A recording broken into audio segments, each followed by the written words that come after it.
be alive, to breathe this air is a blessing. One more day. Thank God for life, health, and strength, even in the midst of this crisis. If you're healthy, if you don't have this disease that's going around, guess what, church? You are blessed. You ought to be jumping up and down, because there are some people that were alive yesterday and they are not alive today. You ought to thank God for every day that you have, even in the midst of your storm sometimes, church, even in the midst of going through struggles. Just thank God for allowing you to have another day, allowing you for another day to fix it, allowing you another day to get it right, allowing you another day to enjoy your time here with your loved ones. You ought to be jumping up and down and praising God. Amen, amen. This morning, first of all, I just came to realize something. Believe it or not, as young as I look, maybe I don't look as young anymore, but I have been a Christian now for 20 years. 20 years now. I was baptized in September 20 years ago, right here in this water. Amen. That's something that I'm really, really excited about. I'm glad that I've made it this far, and I'm thankful to a lot of you here. A lot of you here were there, and you were people that were influential to me, and I looked up to you, and you are still here today. So I thank God for you. You know who you are. But I'm going to go ahead and get into this lesson. This morning I want to talk about a subject. It's called Play to Win and Accept the Journey to the Finish Line. You have to play to win, and you need to accept the journey to the finish line. We're gonna start off in Matthew chapter 18, looking at verse 1 through 6. Because I gotta tell you that when you're raising kids and you see them do something that is just amazing, and they accomplish a feat. Maybe you have some kids in high school and they play on a sports team, and their sports team won the state championship, and you're just so proud of them for their accomplishment. Or they graduated summa cum laude, or they were the top of their class, or they got straight A's all through high school. See, it's an amazing feeling when you see your children succeed. You know, that feeling that you get, there's nothing like it. There's nothing like it. You might as well have done that yourself. You might as well have made that accomplishment yourself, because you're so proud and you feel so good when you see people that you love succeed, when you see people that you've been helping and you've been raising succeed. And I want to tell you this morning, church, that's how God sees us. We are his little children. And he is raising us, and he is molding us, and he is forming us into these beautiful beings that he wants us to be. And when he sees us be successful, when he sees us prosper, when he sees good things happening to us, he has that same smile that you have on your face when you see your child get first place in the track run. When you see your child score their first touchdown, when you see your child get 100 on their test and they bring it home and they show, look at what I did. And it's an amazing feeling. In Matthew chapter 18, start at verse 1. It says, at the same time came the disciples unto Jesus, saying, who is the greatest in the kingdom of heaven? And Jesus called a little child unto him and set him in the midst of them. So they asked him a question. They said, who is the greatest in the kingdom of heaven? And Jesus said, come here, little child. And he brought the child in amongst them. And he said, verily I say unto you, except ye be converted. See, this is important. You have to be converted first. You have to obey the gospel. And then you have to become as a little child. They were having disputes and arguments about who had done the greatest work. I did this, and I did that, and I did this. And Jesus said, hold up. Here is a child This is who you need to be like. Said, whosoever therefore shall, listen to this, shall humble himself as a little child, the same is the greatest in the kingdom of heaven. And whosoever shall receive one such little child in my name receiveth me. And listen to what he said. But whosoever shall offend one of those little ones who believe in me, it were better for him that a millstone were hanged about his neck, and that he were drowned in the depth of a sea. See, church, there was a documentary. I want y'all to look up this documentary too, from Ron Wyatt,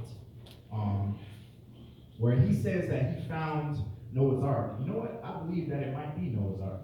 I believe it might have been in the desert around where they found this boat-like structure that had decomposed itself over thousands of years, and they found animal droppings and of different kinds of species that lived nowhere near it, and they found these millstones, church.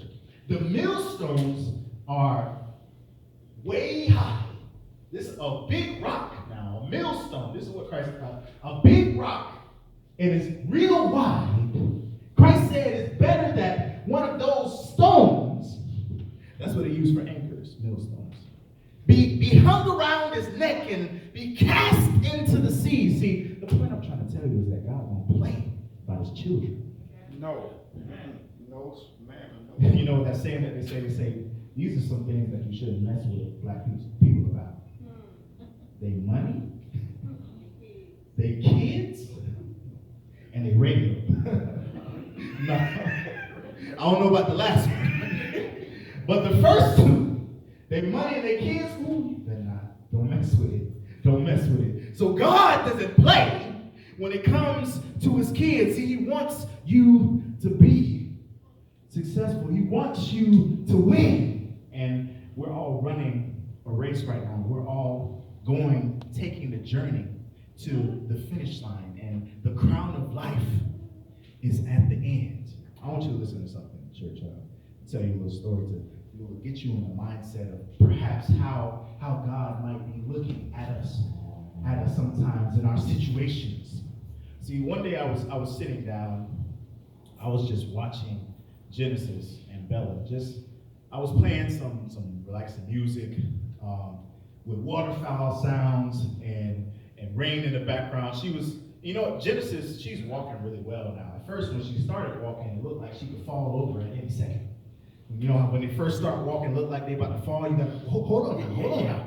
Come on now. You're trying to save them from falling, but now she's walking pretty good. She's walking well enough that I can tell that how she's gonna be walking. You know how sometimes you can tell people from afar off by how they walk. You can't really see them, but they walk in a certain way. Oh, that's who that is. You recognize them. So I can see her walk now.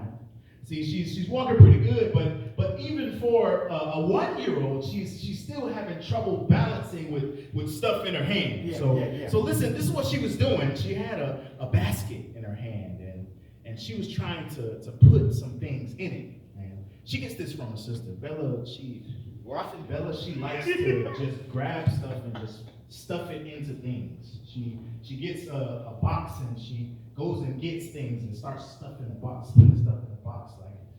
And she gets a bag. She likes bags, and she puts stuff in her bags, and it's a cool thing. But until you look in her bag and it's an apple that's been in there for like 2 weeks, it's like, exactly. Okay, Bella. I hope she ain't bite this. Lord have mercy. So she's taking up after her sister. She's looking up to her older sibling, and she's trying to do what Bella does. See, she has this basket, and she's walking around with the basket. It's a colorful basket, and she's trying to put some stuff in it. So she grabs her sippy cup. Her sippy cup is full of juice. It's got a little weight to it. She's trying to put the sippy cup into the basket while she's holding the basket and standing up at the same time. And she's just wobbling, trying to do it and struggling. And I'm sitting there watching watching her do it. She keeps struggling. Then she gets smart. She's like, all right, I'm going to put the basket down on the floor, and I'm going to drop the sippy cup in it. So then she puts the basket down, and she grabs the sippy cup, and she drops it in there. But then it hits the corner of the basket goes over there, and the sippy cup goes over here. So she picks up the basket again and puts it down. I'm just sitting here watching her, struggling, just watching. And she picks up the sippy cup again and tries to put it in there, and she fails again and again and again. She does this like 10 times. 10. She keeps failing to get the thing inside. And then finally she got it. Finally she got it. She got it in there, and then she picked it up, and she was happy. She's like, yeah, making a little cooing sound. Yeah. Went over to Bella. Bella's on her tablet. She ain't studying. She ain't studying at all. She goes up to Bella and taps her leg. Trying to tell her, hey, look what I did. I did what you did. I did something like you. Look at me. Bella ain't studying. Didn't even look her way. She's sitting there tapping her. Trying to show her the basket. Got the basket in her hand. Look. I even tried to help her. I said, hey, Bella, look at what Genesis did. She's trying to show you something. Bella ain't studying. Ain't listening to anything. Sitting there on the tablet. And then finally, she comes over to me. And I have been watching her this whole time. And she comes over to me and she taps me and she says, look. She goes, Dad. I said, good job, Genesis. Good job. I took the basket and put it down and I hugged her tight and I told her, I'm so proud of you, Genesis. You never gave up, even though it got hard. Yep. You never gave up. You kept trying, even though it was hard. I said, you're amazing. Church, isn't that how God might be watching us? Every day. You know how easy it would have been for me to go over there and put the sippy cup in the basket for her? And not watch her struggle 10 times trying to get it in there, do it for her, right. And then make Bella pay attention to her, make Bella see what she did and acknowledge it, make her say it. But instead, I let her experience the journey, church. The journey. See, you know how powerful God is? You're talking about a being that spoke everything into existence, not like sat there and like, put this here. All right, let me take some of this and put it here. He said, let there be light. And it was there. And he said, let the sea stop here. And it stopped there. He said, let the ground bring forth dry land. And that's a powerful being. You know how easy it would be for him to come in and be like, your problem's fixed. Your problem's fixed. Your problem's fixed. Everybody's problem is fixed. You know how easy it would be? But what would it be worth, church? You would miss out on the journey, on the learning that you get. You would appreciate it. You would appreciate it if you have somebody that just does everything for you. Just whenever you need help, they just do it for you. What did you learn? You know why there's a rule about cheating on tests? It's not because we want kids to fail that don't know. It's because they won't learn if somebody else does it for them. Can we see that? Never learn. Can we see that? Never learn. You have to go through something to learn something. That's right. See, trial and tribulation builds character.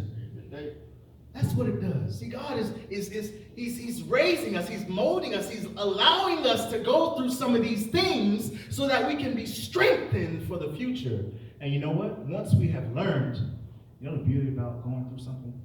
Once you've gone through something and you learn, you can prevent other people from going through the same thing. Yes, you can. That's the beauty of it. I've struggled through this. I've gone through this horrible situation. Hey, listen, this is how you avoid it. I've gone through it. This is the solution. Now I have this wisdom. That's it. Wisdom. That's how you get wisdom, from experience. Anybody can get knowledge. You can read 1,000 books, but wisdom comes from experience.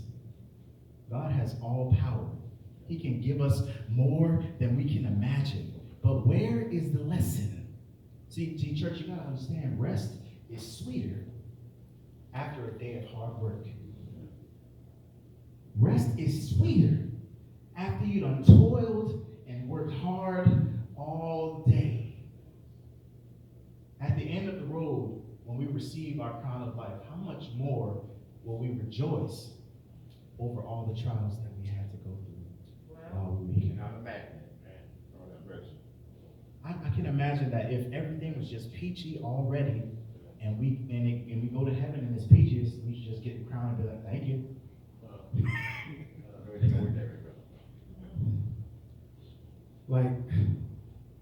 Like somebody giving you a cup of water, thank you. Take it for granted. But if you're thirsty, if you haven't drank in 2 days, You're right. you'll feel different about that water. You see that?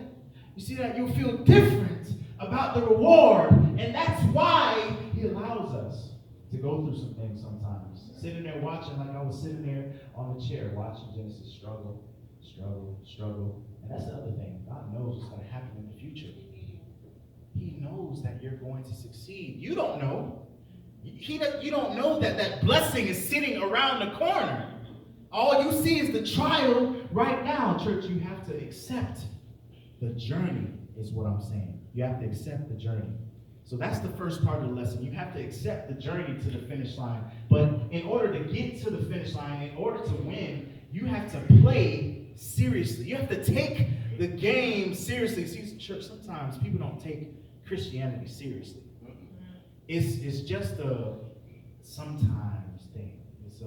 It's a thing where I'm gonna just come here and I'm gonna check the box, but when I go home I'm just gonna do what I want to do.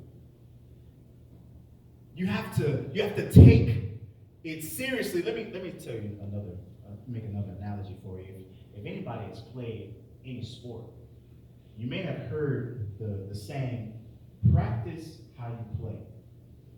Any sports fans in here, the coaches say, practice how you play, which means simply replicating the intensity that you would exert in a game the same way in practice. Why do you have to do that? Why do you have to work just as hard in practice in the game? It's because when the game happens, you don't just magically become this hard-working player.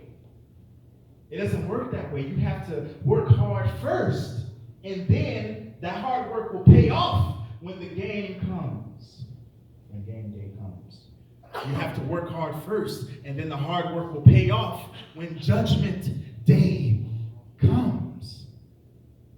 But why is that not a common thing? Why is that not a common thing? Why is this such an anomaly to take things seriously? Listen, no matter what level of sports you played, I don't know who's a sports fan here or if you played in sports. No matter what kind of sports you played, Pop Warner, high school, college, pros, whatever, there was probably at least one practice or two where the coach was like, hey, listen, y'all need to stop playing and take this seriously.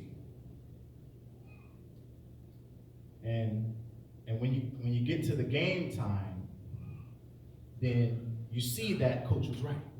Maybe we should have taken this more seriously when you get whooped by the other team. Right. So when you get to the game, there's a completely different level of rigor. There's a completely different level of taking it seriously, right? You hear the fans in the stands. Your reputation is on the line. Your adrenaline is rushing, and while in the game is still fun. You still love it, but it has a different level of seriousness. What I'm trying to tell you is that you need to take this more seriously. There is nothing more important than your soul. Absolutely nothing.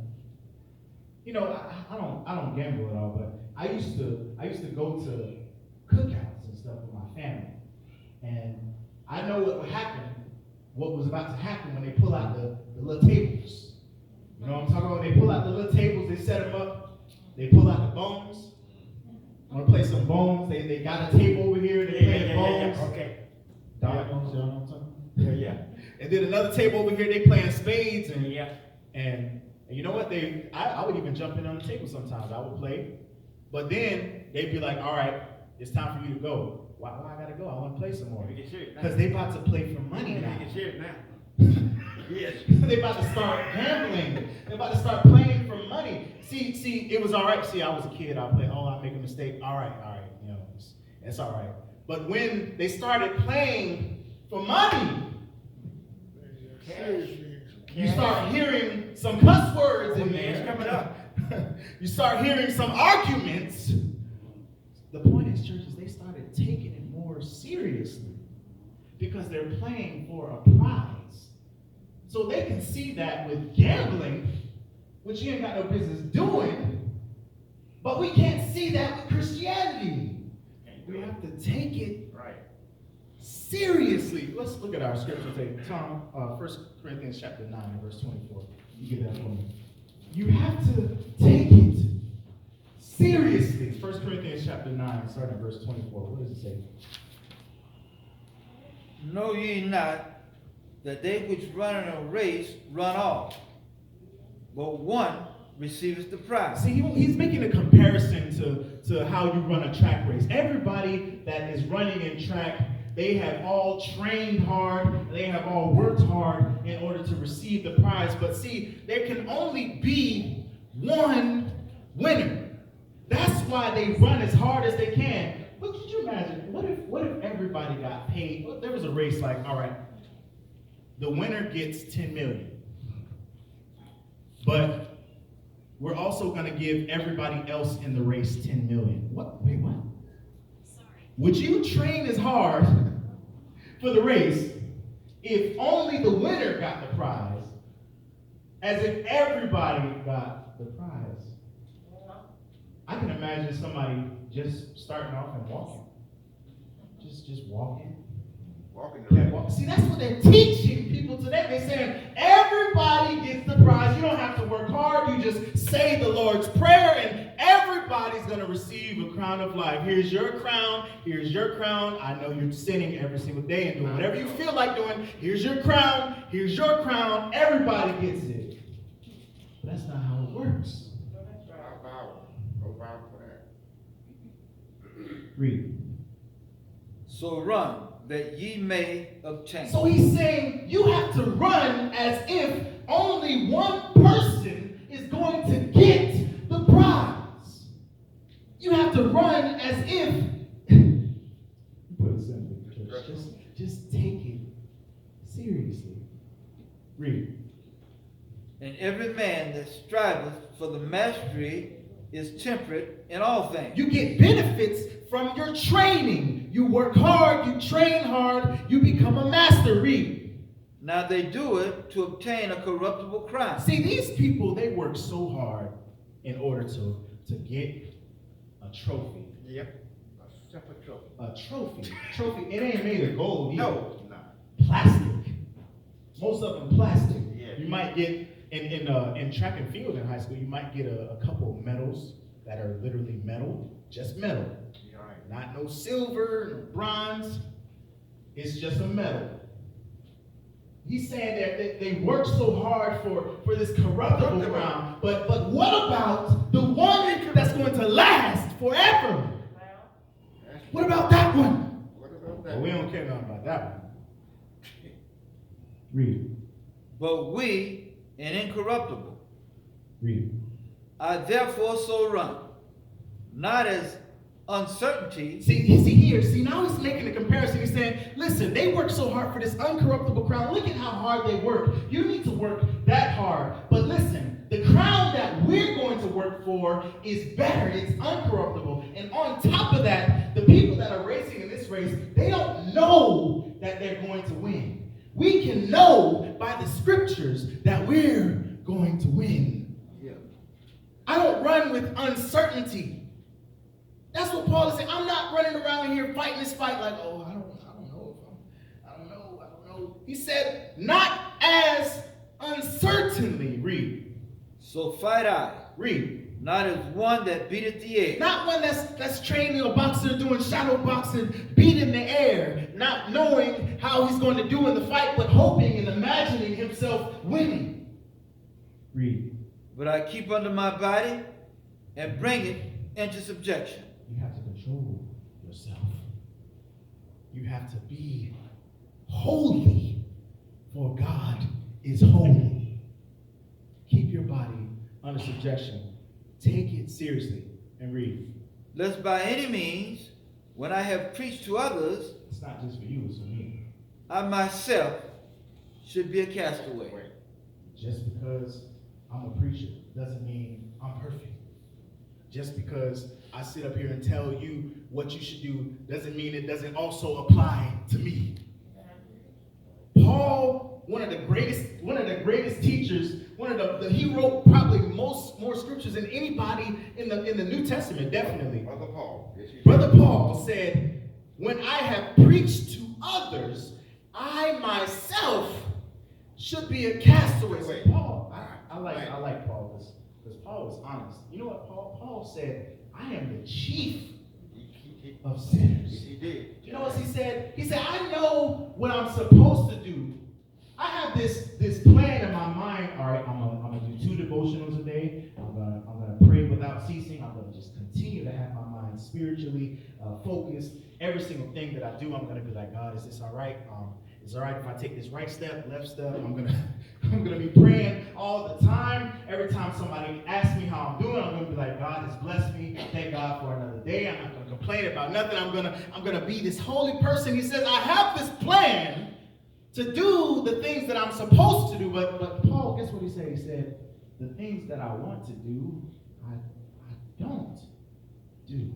And you know what else he said? He said, the things that I don't want to do, I do. See, Paul was honest. We got to be honest with ourselves sometimes, church. We got to be honest. We got ourselves on this pedestal like, oh, I'm perfect. I ain't never sinned. This person just said they repented their sins. Tis. You the only one that's sinning right now. No, everyone. Paul was honest. He said, you know what? The things that I know I'm supposed to do, I don't do. And the things that I know that I'm not supposed to do, sometimes I do. Yes. This is Paul, specifically called out by Christ to go out to the Gentiles and preach, to write all these books in the New Testament. He was honest. Lest by any means when I have preached to others, I myself should be a castaway. What he's saying, this whole passage here, what he's saying is take it seriously. Take it seriously. You have to play to win. Okay. So some of us are not playing this game for keeps. Some of us are going through the motions. Some people are like that. They just want to play for fun. That's okay for sports. But it's not okay for heaven. No. That's okay for sports. Oh, I'm just playing this game because I enjoy it. Oh, that's fine. But when it comes to your soul, that's not a game. Serious. That's serious. See, you can't just ease your way into the pearly gates.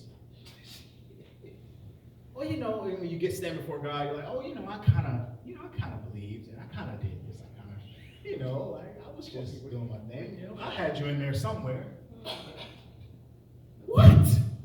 You think he's gonna? Paint a picture, brother. Paint a picture. It takes some dedication, church, and hard work to be a true follower of Christ. Listen to what we're going to listen to some more of Paul. 2 Timothy chapter 4 and verse 7. Church, you have to really dedicate yourself to be a true Christian. It's not something that you can just play around with. That's what I'm trying to say. I want us to understand that it is serious business being a Christian. It's something that you have to take seriously. You have to continue to fight against the flesh because the flesh is strong. It's real strong. And it's going to keep on trying to get you to please it. But you have to listen to the Spirit Every day. and beat up the flesh and don't let it take over you. in 2 Timothy chapter 4 and verse 7, what does it say? I have fought a good fight. I just walked and it was easy, it was a cakewalk, everything was all right. What did he say again? I have fought a good fight. The fight. That's what this is. Read. I have finished my course. And what has he done? I have kept the faith. He has fought a good fight. When somebody's punching you, is that serious or is that just play?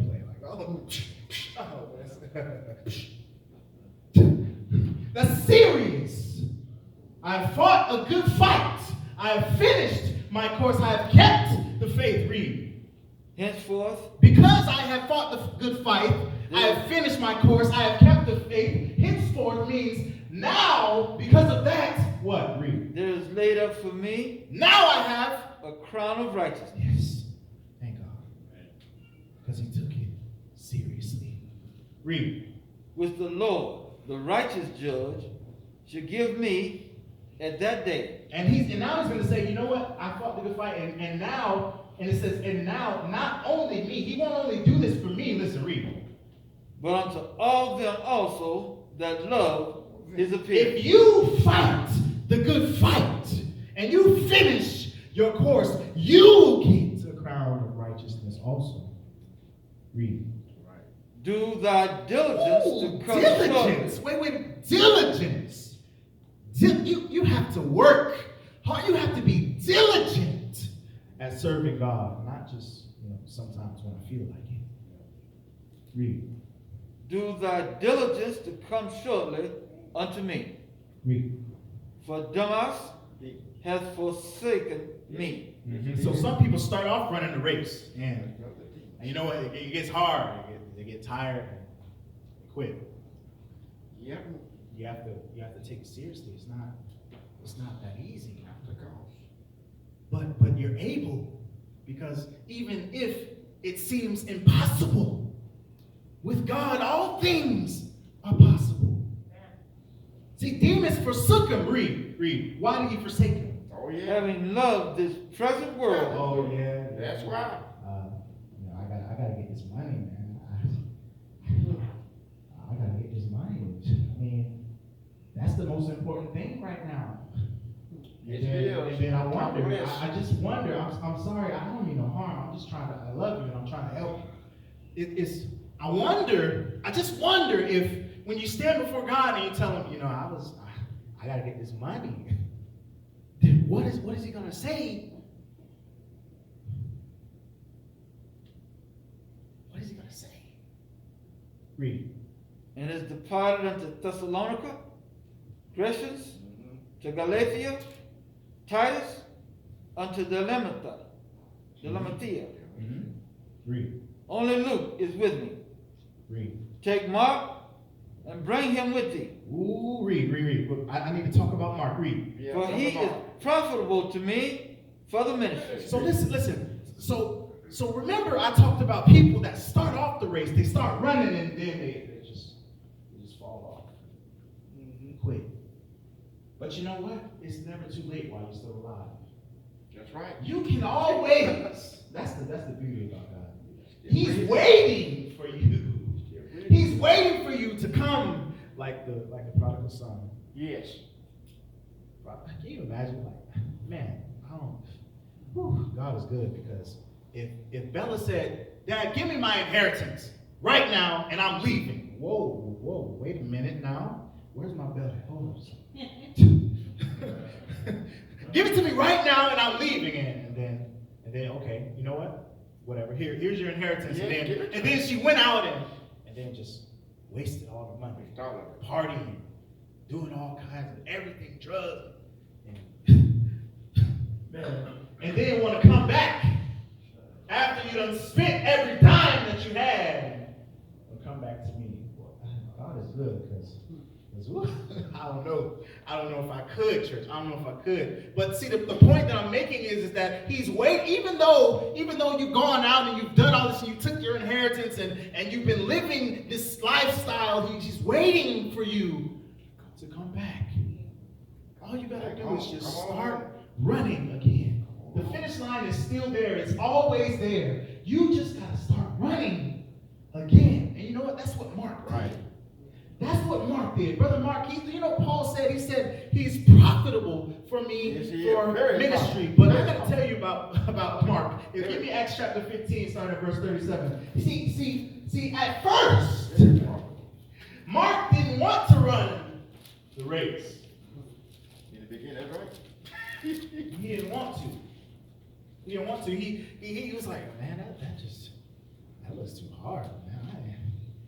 I gotta get this money. What's Acts chapter 15, starting at verse 37, say, read. And Barnabas determined to take with him John, Who's what? whose Whose name? surname was Mark. There you go. That's him. Mark. Read. But Paul thought not good to take him with him. I don't want him. Get him out of here. Why? Why, Paul? Why don't you want Mark? Read. Who departed from them from Pamphylia and went not with them to the work. He didn't want to get to work. He didn't want to have to work hard. Nah, I want no part of that. Read. And the contention was so sharp between them that they departed asunder, one from the other.